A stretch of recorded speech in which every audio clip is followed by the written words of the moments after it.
Sports Card Nation, the hobby is the people. Weekly news and interviews, it's your number one source. Sports Card Nation, the hobby is the people. Sports Card Nation. What is up? Welcome to episode 188. You know, as we move closer to the national, right? A lot of national heavy content on all the shows, I'm sure. This one included. That's what you get this time of year, quite frankly. So if you're not a fan of that type of content, you know, I understand, but, comes with the territory. But today, we are going to talk about the national, but we're going to talk about, some of the early nationals, and I thought, we all kind of know, if you've been to the national in recent years, we kind of know the format that they are now. But what were they like? What was the first one like? What were the early ones like? What was the thought process behind, the launching? How did things run? That sort of thing. And so when I wanted to do this retrospective of the national, I said, man, I want to have someone on that went to the show, not that, that can speak directly about it because they were there. And the gentleman that's on today's show has been on the show multiple times before,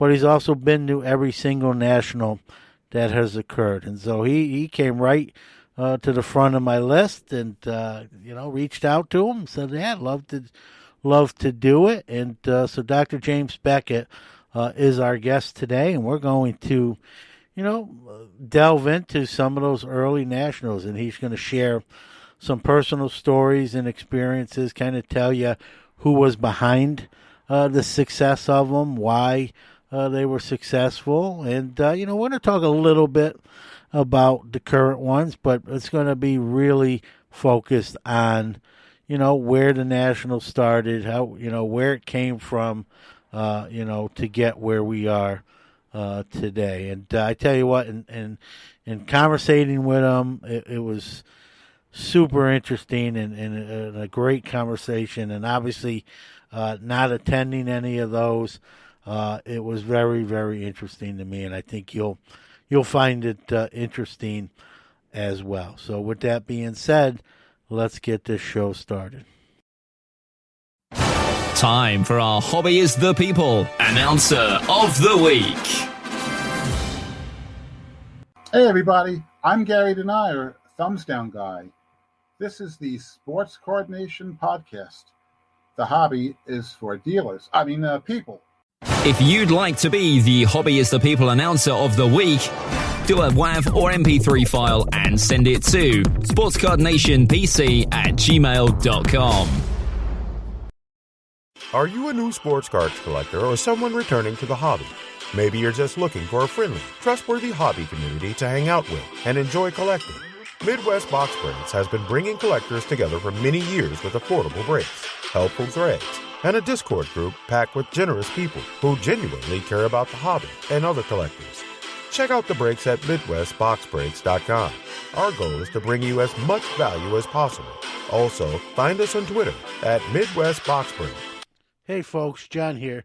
Just wanted to remind you, use the discount code MBB10 for 10% off your first order at MidwestBoxBreaks.com.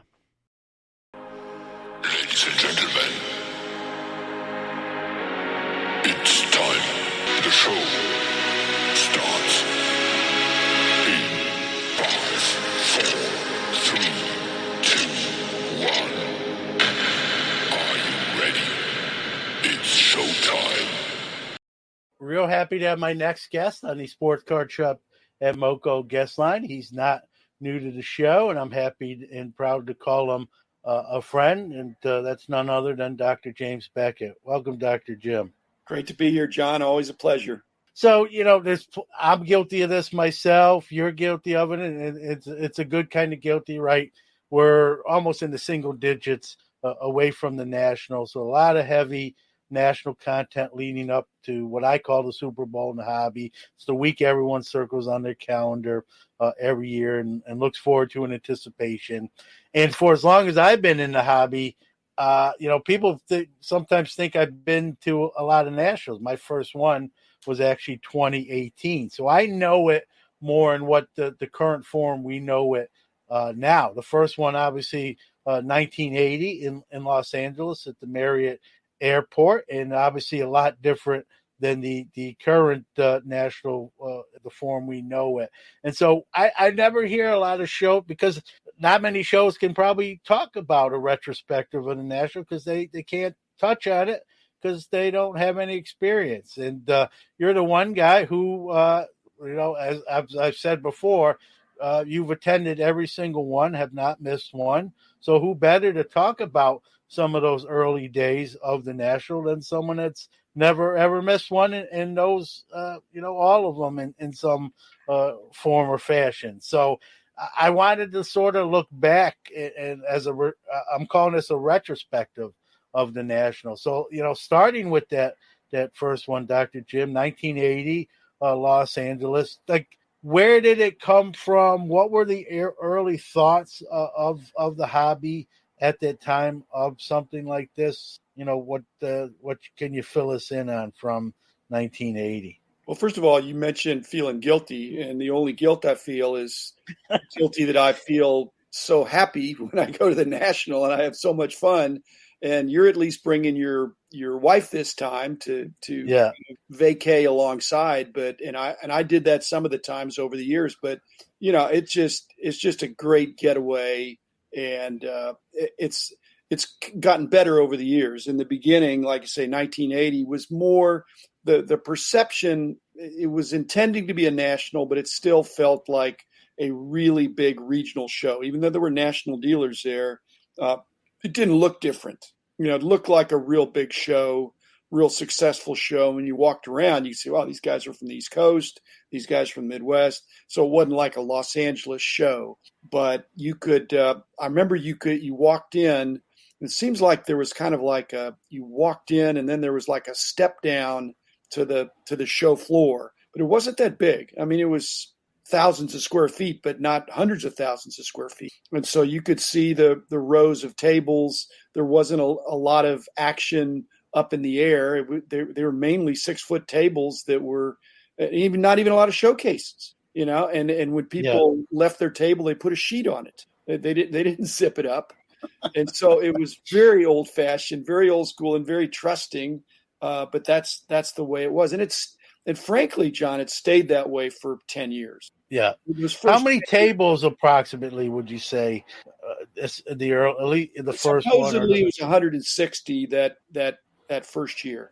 And then I think it got up into 200, 250, maybe 300. And then, like I said, as you got closer to 91, the 91 Anaheim National was a turning point because that was way bigger crowd, a lot more corporate support. And it was just a completely different animal. And that maybe has been the most successful one ever. Although Chicago last year was pretty close. And this year, I'm hoping that this year is going to be really outstanding, getting back to the East Coast as well. Yeah. That first show just kind of, you always, when something's big, you always kind of, and you've never been to the first one, you want to like kind of compare where it was and where it was now. How many days do you remember that the first show in Los Angeles? How many days long was it?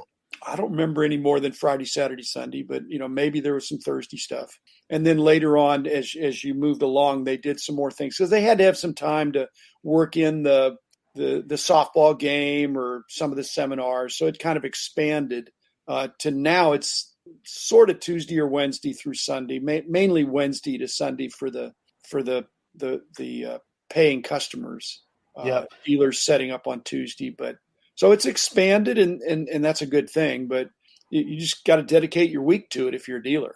How well received was that one right off the bat in Los Angeles? Were people a little trepidation there? It was very well received. The founders, Gavin Riley, Steve Bruner, and Mike Burkus were very well respected, as as serious collectors, as dealers, and as promoters, because they were already putting on very successful shows in the LA area. And so they already had a track record. People liked them, they respected them, and they trusted them. And other than that, John, it might not have happened. And I've said on another podcast, I'm on my own, I guess, too, that Gavin Riley was the unsung hero, and he's still around, but he was he was a school teacher, very serious collector, had a fabulous collection. And then Mike Burkus was kind of the megaphone. He was the master promoter, and Steve Bruner was kind of, a force in his own right, but not as out there as the other two guys. And those, obviously those that know the National now, it has a heavy corporate presence, which I actually like. I think it's important. How about the early ones? Were they less corporate? Yeah, obviously, there's less companies, I believe, then than we could talk to the companies, and I was not part of any of the leadership, but I was in the hobby, and I was a person that had some weight, I guess. And if you talk to the card companies about, hey, you really ought to set up the National, they go, why? Everybody at the National already knows who we are. Why? Yeah. Why would we don't need brand awareness. We're Topps, or we're Donruss, or we're Fleer. But then what happened, John, is when one of them does it, then the other ones say, well, wait a minute, we don't want them to get an edge on. So it started creeping in. And again, I really thank Mike Burkus for that. Mike Burkus had worked for Classic at one time, and had done some consulting for some of the card companies. And he was a master negotiator. And so he tried to figure out a way to get them in, because he knew once he got them in, they would want to be there and they'd see the value. And so, and again, by Anaheim and in 91, they were kind of there to stay. Yep. So you needed that one shoe to drop to get. I think so. Yeah. Do you remember who that was? Who was the first one to cross that line and say, all right? I'd have to look back in the programs and the schematics, but Topps, they were the first one in for doing cards, but they're not an early adopter back in those days. They weren't. So the underdogs, the Donruss and the Fleer, Upper Deck immediately got in. Upper Deck was at the National in '88. They barely had a company. They had a presence, a strong presence in '88, which was the original Atlantic City show. And they were passing out these promos, and people said, wait a minute, this is going to be $1 a pack. I don't know if that's going to fly. But they've always seen the value of an upscale product and taken the marketing seriously. And they've had a great success because of that. We're going to step aside for a real quick break, but we'll be right back with Dr. Jim after that. Iron Sports Cards is your #1 source for all your PSA and other grading submissions. Their elite status improves turnaround times. Heck, they even provide the card savers. Their chat rooms provide updates on all your submissions.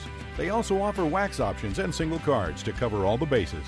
Check them out on Facebook at Iron Sports Cards Group, or on the web at ironsportscards.com, or even give them a call at 1-877-IRON-PSA. Rob's got you covered. Happy to be back with Dr. James Beckett. What was the first year like you and the company Beckett, attended as a corporation? Do you remember? Well, I will say this: in 80, I probably was there. I know I shared a table with Gervis Ford, who was my partner in first base. Yep. And so at that point, probably right around that time, I took my show inventory. I had my collection, and I set that aside, and I had some, better dupes, that my trade material that was more serious stuff. For example, my Jackie Robinson 48 Leaf. I did not put that in the store stock. Otherwise, it would be gone, long gone now. But the basic inventory that I took to shows in the 70s, I merged that in with Gervis's stuff, and he already had a store going, and we calculated the value, and I put in basically enough to be a 50% partner. And so, and basically that's when my collecting pretty much stopped. I already had a lot of the sets. I just set them aside, and I was no longer a dealer at that point, but I still had interest in the store. And so I think that first table that Gervis and I had, he mainly was behind the table, and he wasn't there very much. It was kind of a side gig for both of us. We both had good jobs. And so, we were out walking around. I mean, that's the perspective. You're saying with no one at the table, like no one watched? No one at the table. And there was some nice stuff there. We just throw a sheet over it and tell the neighboring dealer, hey, we're going to be back in a couple hours. You mean you're not? No, we're just going to go browse. And so, but that was the turning point for me to be moving toward type collecting instead of buying collections and buy, sell, trade, and being like a dealer. When the price guides came out, I really was trying to improve the price guides, which meant buying type cards and not big collections and things like that. So I was every national now. I've had, even though we've had corporate booths, I've had that. It's always been a case where I've been way more time on the other side of the on not behind the table, but out in front, wandering around. And like Rich does, Rich was our guy that did that, but I wanted to do what Rich was doing. I didn't want to sit behind the table or the booth or, behind the wall. So in setting up as a dealer, something I've done since 1987 myself, how were those national shows as far as selling? Were they productive? Were you happy with how you did? Well, again, it was a vintage crowd. I mean, because you weren't, especially in the 80s. I mean, that you're approaching not necessarily junk wax, but it was too easy to get the basic sets. And so it was mainly, I mean, there were a few people that did that, but mostly it was vintage. It was, pre-war. It was regional cards, hot dog cards, things like that. And so these were they were collectors / dealers those first few years. They were dealers that set up with their duplicates in order to trade or sell in order to get cards they needed. And so that's what was fun. And so there were always interesting stuff there. And so like I said, I've been very blessed to be on the side of the national tables, to be able to wander around and see, like being a kid in a candy store, being in the museum and being able to see all that stuff instead of being stuck behind a table. Whenever I'd get behind the table, people just ask me questions, and they'd ask me the same questions over and over again. I thought, I need to get on the other side and go seek out what I want. So I've done that for 40 something years now. And like I said, the only guilt I feel is that it's so much fun. Yeah. Do you remember the first national that Beckett Media with the price guides attended? Well, let me put it this way. I mean, we were. I mean, the price guide was a big deal in '80, but that was the annual. So there wasn't any monthly until '84, and the '84 we started late in '84. In fact, the final formation decisions were made really at the Parsippany '84 National. And so I kind of had some strategies of how I might do it. And so I talked to some people, and at the end of that show, I knew what I was going to do, and I knew how I was going to go about it. And so I had some, I had many thoughts, but it crystallized at that national. And then it was started. The first issue was in November of '84. And so then by '85, we're there and we're selling. Again, even though we sold subscriptions, so much of it was selling through dealers that we'd sold back issues, and pretty much in the mid late '80s, we'd have some kind of a presence. It wasn't like a corporate booth, because I don't think corporate booths really existed. You either had a table or you didn't. But then by '91, we made a trade with Burkus, who loved trading cards or anything. He would negotiate anything. And so we said, we'll give you some publicity in the magazines, and then you'll give us, we'll get a corporate booth. And again, we'll give you some free ads in the magazines, all that stuff. But what we did is you weren't allowed to sell stuff in the corporate area. And so we kept our dealer booths. And Rich Klein has told the story, and we were able to merge it in with Rich's table priority.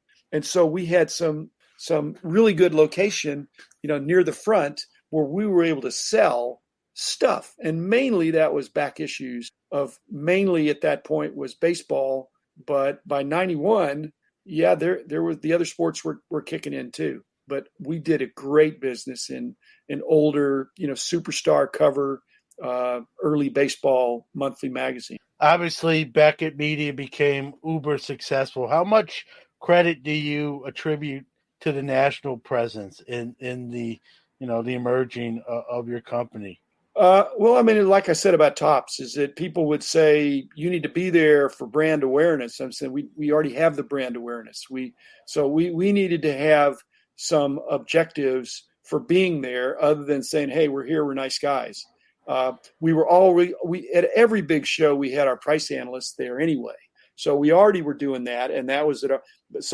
But what the difference was for us in the '80s and the early '90s. We kind of paid our way by doing, back issues, and we signed up people and we sold books and things like that to encourage subscriptions. But, we paid our way by publications, print. And then by 99 though, with grading coming on, that was a whole nother story. And so then we clearly had to have a corporate presence, not a secretive booth, but we had to have the draping and the private room for the graders. And that's just taken off like gangbusters. Yeah, no doubt. That, like you said, I know you mentioned the 91 a couple times as kind of where it really changed into something else. You are listening to the Sports Card Nation podcast. We'll be right back after this break.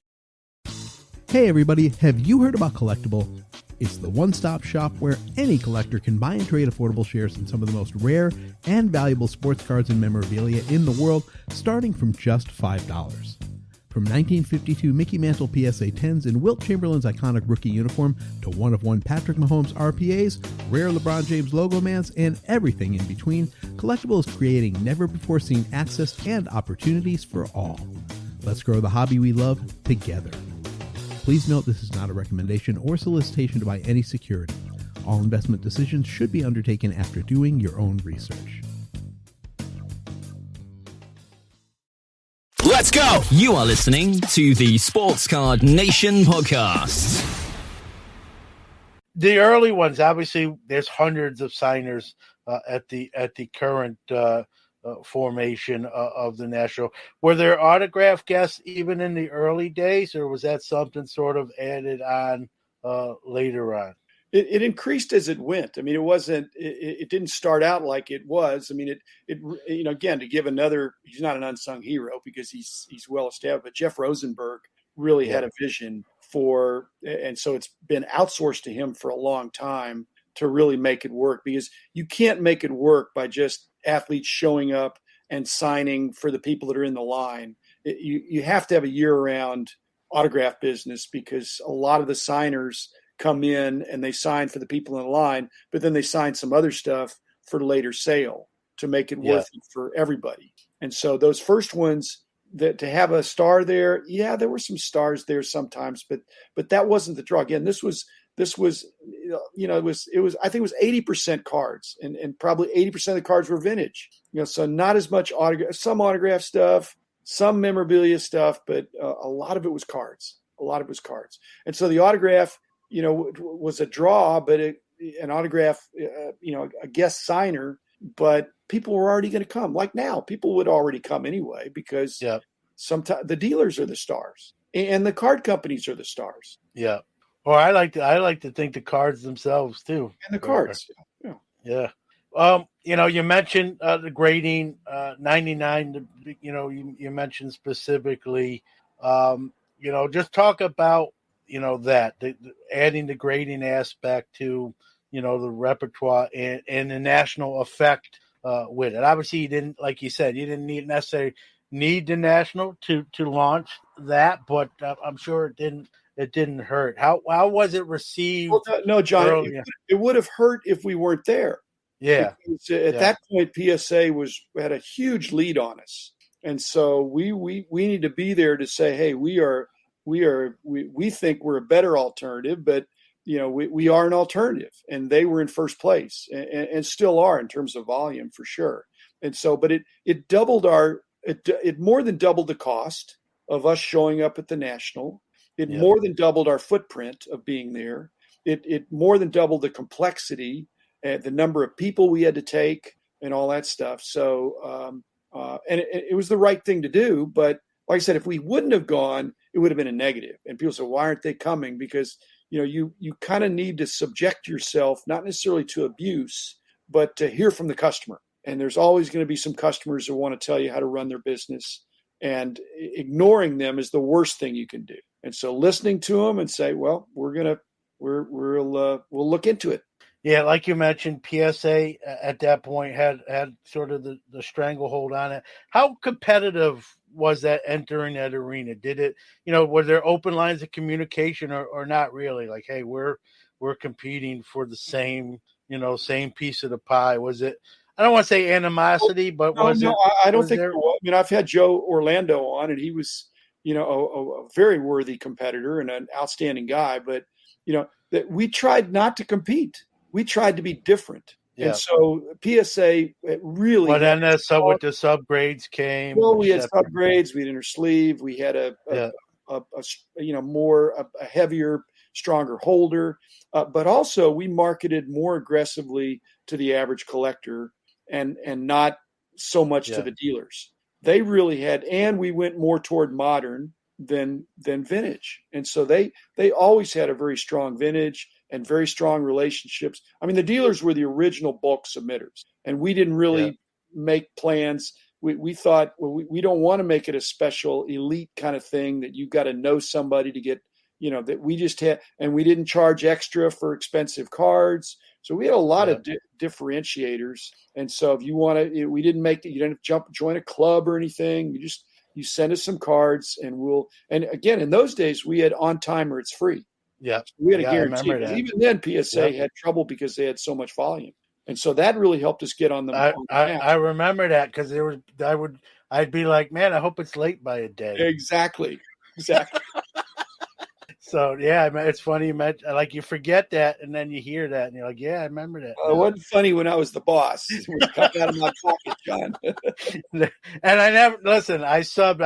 It never happened. So kudos to Beckett back then, because I was crossing. I just wanted it a day late where I didn't have to pay for it. But you mentioned the 91. Everyone that knows about or has been there points to that as the largest attended. I know the recent one was debated that beat it, but the National said the 91 still kind of is the one to beat. What was it? I mean, with your knowledge of the hobby, what was it about the 91 National that made that just explode that particular year, if in your opinion? Well, I mean, there were so many corporate giveaways. I mean, Brian Gray, you should have him on because he was, you got to subtract. If you think Brian Gray is energetic and enterprising now, turn back the clock 30 plus years, and he was a young, very aggressive, very resourceful young man who was working the show from every end, including outside and inside the show. Because there were so many corporate giveaways, and he's very bright to know to arbitrage these things, to figure out, hey, I can pick it up for free here. I can sell it to somebody in line who didn't want to stand in line for $10. Then I'll go back and get some more. And then he'd have people getting it for him and runners and things like that. So he mopped up, and he wasn't the only one. So there was a very dynamic element of excitement, even though this is pre the digital world. So you couldn't look on your device. So you just had to be in the know and what was happening at one end of the room or where the corporates were. You could pick up free stuff from the corporates and then go sell it in the other corner of the room where they say, hey, I've never seen this before. Say, well, they're $5. So it was the birth of the flipper.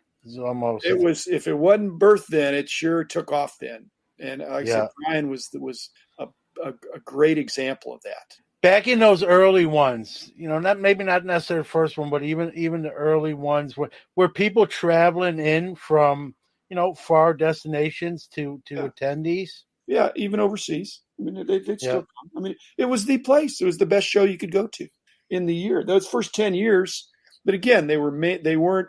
I don't think they were investors. They were serious collectors. And I don't know that they were trying to buy up all the cheap cards as much as they were trying to fill in, stuff they needed. But those early 80s, it's before Michael Jordan. I mean, like Star Company basketball, you could have bought, in the mid '80s, you could have bought that right from the horse's mouth. Time to hear from one of our great sponsors, but Sports Card Nation will be right back after that. Like the athletes we admire, the Sports Card Shop is changing the game. We're not launching threes, bombing drives, or hitting dingers, but we have built a unique gathering spot for all collectors to trade cards, talk sports, play games, and watch their favorite athletes on the big screens. Yes, we've partnered with Panini, Upper Deck, Leaf, Topps, Fanatics, Pokemon, and others to bring you all the latest in sealed wax and singles. But the Sports Card Shop in New Buffalo, Michigan is much, much more. Our recent expansion brings collectible sneakers, Hot Wheels, and more sports and entertainment memorabilia into the mix. Our new Collector's Cave game room is the perfect place to throw a rip party, bring friends, rip packs, trade cards, play billiards, ping pong, shuffleboard, classic arcade, and Xbox games, all while watching your favorite sport on TV. Visit us at thesportscardshop.com. Follow us on social @_sportscardshop, or better yet, visit us in person to learn about special events, party packages, new products, and everything we're doing for you. The Sports Card Shop, connecting people, sports, and the hobby around the world. Thanks for sticking with us. Let's return to the show.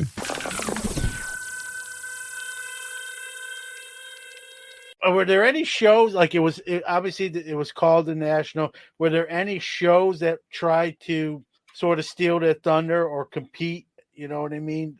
We have shows now. They're not necessarily competing with the National, but they're trying to make a name in their own right. Was there anything even back then? I mean, here in we have in White Plains, we had the East Coast National, which is not obviously as big, but a great show in its own right. Was there any attempts to sort of, take that belt, if you will, to use kind of? I think again, I attribute this more to Gavin than Mike, although Mike, I'm sure saw the wisdom of this. But what they did, which was really brilliant, is that they didn't say, "Hey, we three guys who have started this national concept, we own it, and so it's going to be out here. It's going to stay in LA," which is a fabulous hobby area, and it's a great area. We're just going to keep it here. We're going to be in charge. We're going to own it. What they did was, by allowing it to move around the country, they were able to placate the other well-known dealer, collector, promoter types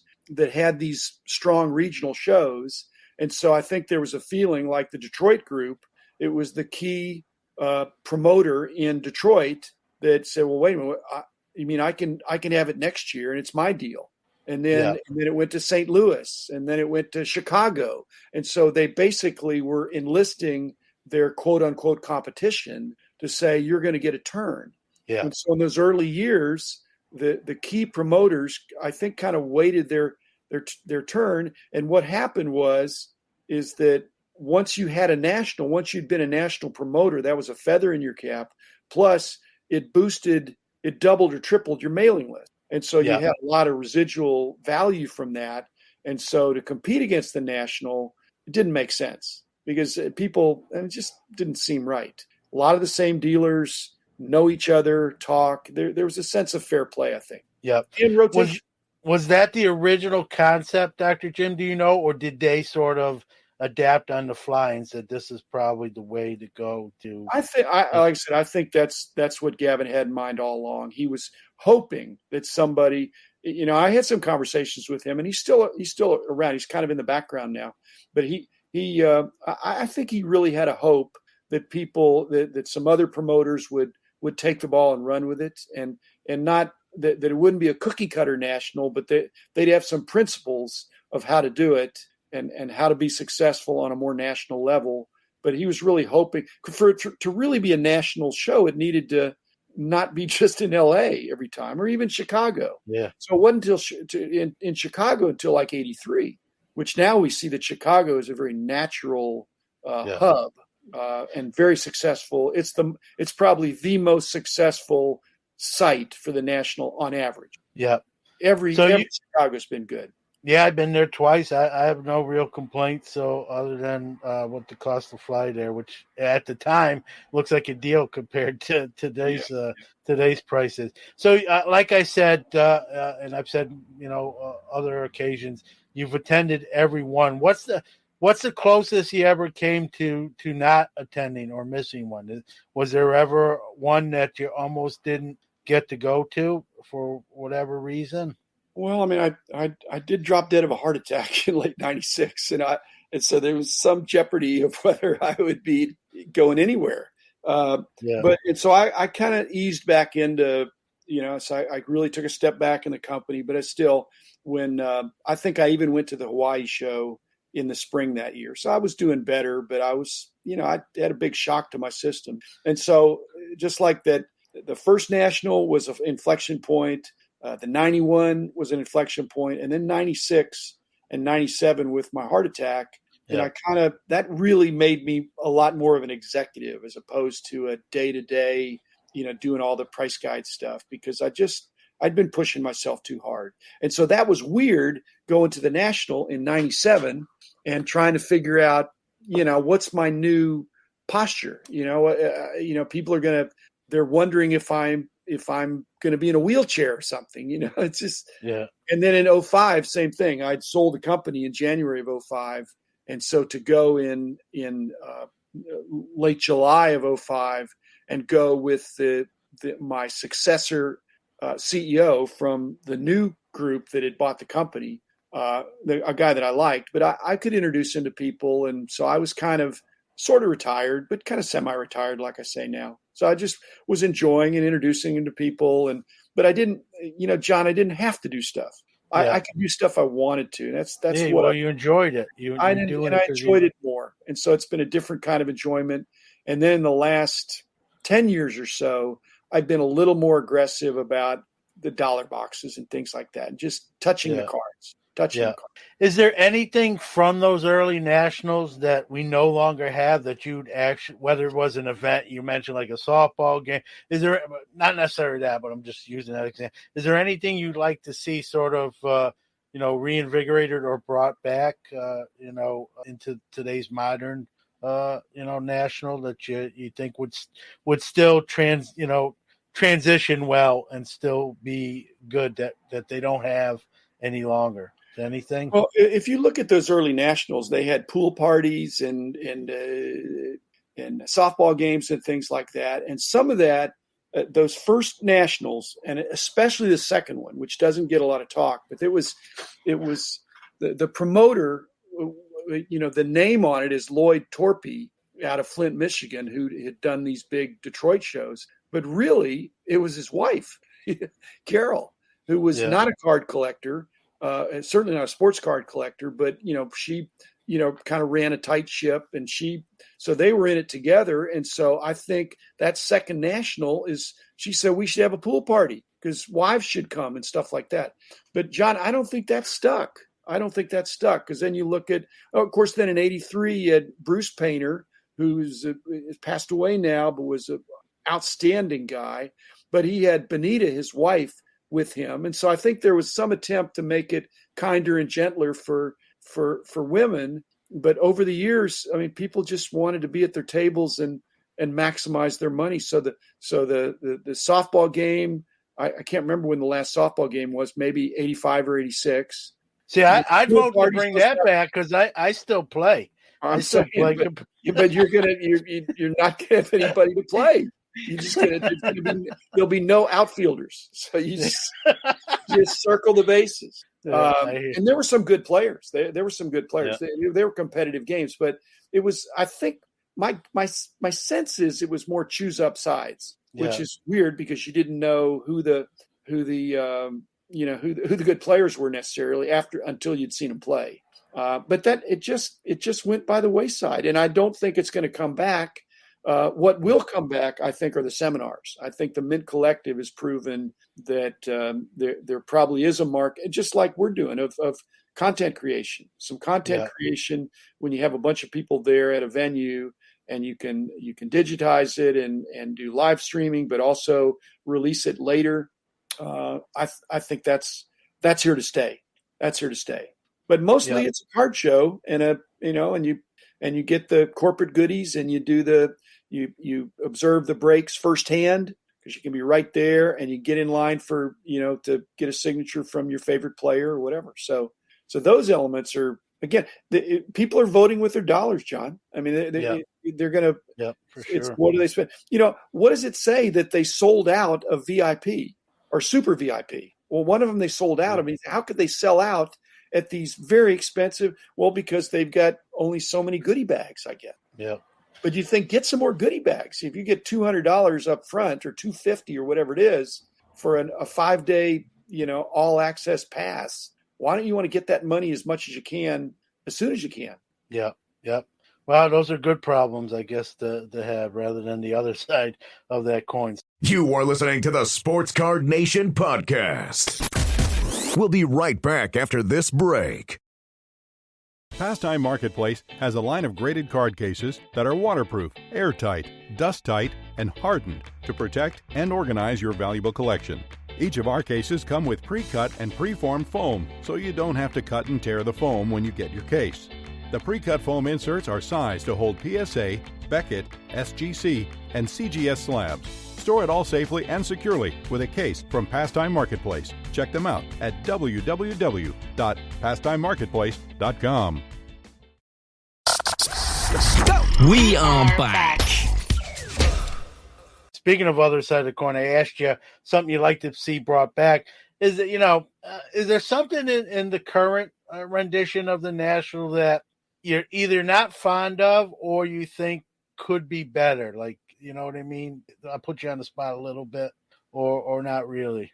Well, the improvement that I think would be good, and I don't know that there maybe just not enough incentive for that, but they have a captive audience of 600 or 800 dealers or booths or whatever. I mean, it depends on how you count. But each one of those has a certain kind of presence. They have some percentage of vintage or memorabilia or whatever.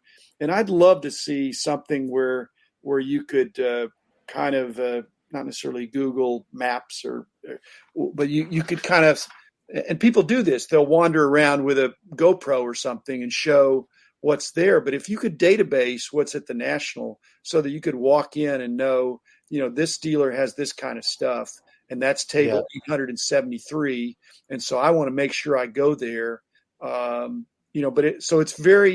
it becomes too flea market-ish that you walk in and you're overwhelmed. And there's, as Rich always says, there's a lot more vintage toward the front. But still, to know where there's some people that have really cool obscure stuff. If you're into pennants, there's one guy that has pennants, and you could miss it.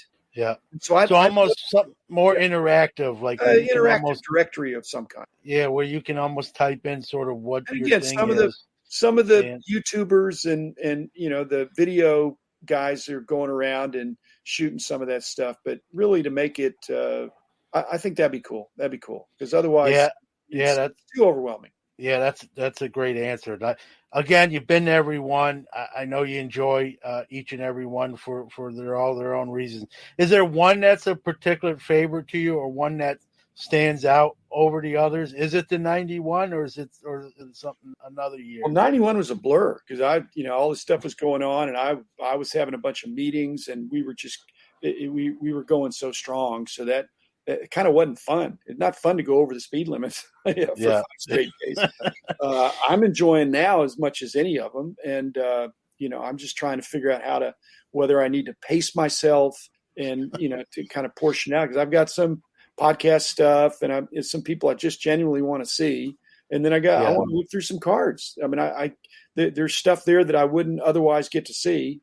And, so it's I've got to divvy up my time and then there's the evenings and other things that are fun as well. So I want to make it like a vacation, not a 5 days of work. That's why I feel guilty because it is fun.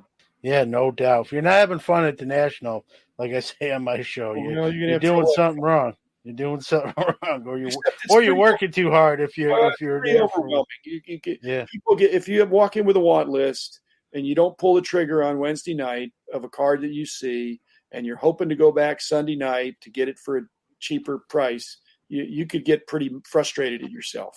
Yeah, no doubt. And well, I look forward to seeing you there here in about 10 days from when this airs, and we'll be live for, a little shameless plug.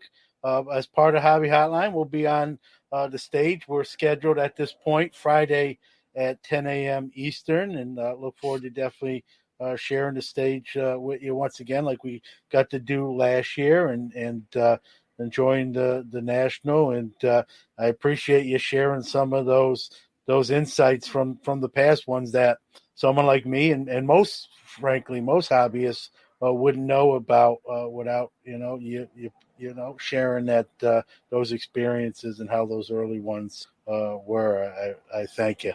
Can I give you two questions? Because sure. You're the guy with the countdown clock for the national, but yeah, I suppose I could ask Ray or John Brogy or somebody. But two questions I have about this year's national. One is, will the U.S. Postal Service be there? You like set up?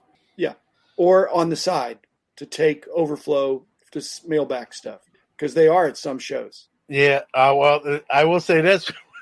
They just raised their rates, so they might want to opportunistic, to get the 6.5%. A 1 ounce stamp is now 60 cents. So, and like you said, it's a captive audience, right? Or I mean, it's not. Well, you don't have to mail it, but like I said, if I pick up more than I can fit in my carry-on, then I've got a problem. And yeah. See, I have a luxury this year driving. This is the first one I'm ever gonna drive to. So, and last question is, I've not been able to find anywhere what the dates are for the 2023 national. When do they usually announce that? Well, I don't know, but I mean, you'd think they would already have announced it. I go on the website. I just see that it's going to be in Chicago, but they don't say when. I'm assuming it's the last kind of week in July. Yeah, it's always everyone I've went. I've not been able to find it anywhere. Yeah, why do you? I mean, I guess I'll answer your question with a question, like a tennis match. I mean, why do you think there's a reason maybe for that? Is there maybe some issues arising, or?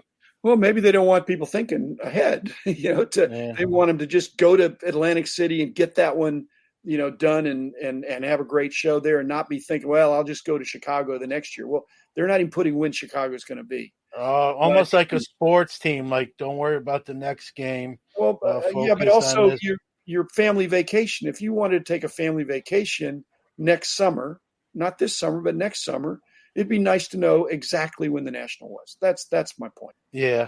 Well, I think you, if you really wanted, you could probably guess which. I'm guessing it's an educated guess, having been to all of them, John. But I'd like to make it better than a guess. Yeah, no, I agree with you, but that's why I asked you. I wonder if there's a strategic reason, and your answer does sort of make strategic sense. So that's for sure. Well, it's going to be great. Look forward to seeing it. Yeah, no doubt. Thank you for giving some time and sharing some of those memories of those early days of the national. Not many people. I truthfully, I don't know anyone else I could have asked to do it. So I'm very grateful. And check out Dr. Jim's awesome daily show, Sports Card Insights, and he touches on that and so much else. So don't miss that every day. I'm sure we're both still having a really good time, so that's good. Yeah, no doubt. Hope you enjoyed that conversation as much as I did. We're going to take a quick break, and I'm going to come back with some parting thoughts. Check out our website at www.sportscardnationpodcast.com for the new release schedule, our blog, all show episodes, and so much more.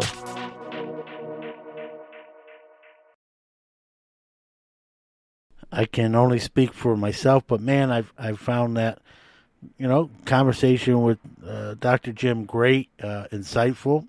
His podcast is called Sports Card Insights for a reason. I think that shone through in today's conversation about, nationals of yesteryear. And I learned a ton of stuff as someone who didn't go to those early ones, or my first one honestly was 2018. So I learned everything he said was sort of You know certain things, but you don't know most of it. So very insightful, interesting, and just where that show has come from to where they are today. And, ask them, hey, what would you like to see done better, or what would you like to see brought back? And, he answers that stuff honestly, and, he's went to everyone, so he knows what they used to be, and he knows what they are now. And so I'm glad he offered, he came on to do that. And, I just figured with all the sort of new content, I'm guilty of it myself. And like we said, guilty in a good sort of way, right? We're excited. If you're going to the National, you're excited. You don't have to apologize for that. You don't have to apologize for passions or your hobby or things you enjoy. But I wanted to, change it up a little bit, a little change of pace, a little curveball, and talk about the National, but the olden days, if you will, of the National. So, again, thanks to Dr. Jim for doing that. Thanks to you guys for listening and making the show happen. A couple shameless plugs, if I may. Loop. The app is doing some voting on categories.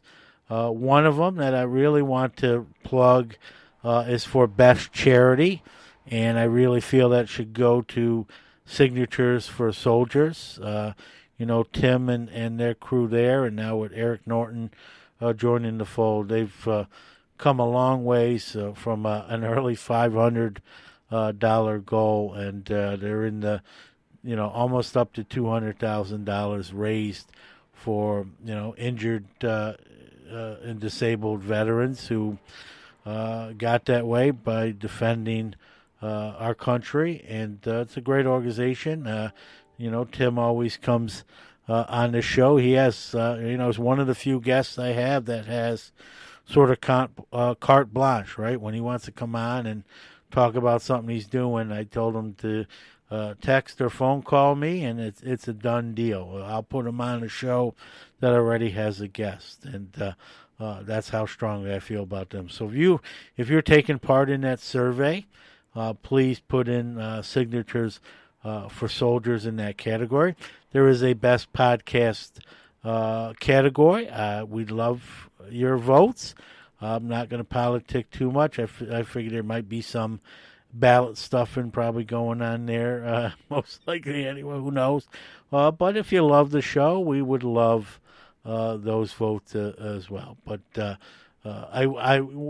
awards or no awards, this show is a pleasure to do, and the reward is that feedback and reviews I get from the listeners and people who tell me what the show means to them.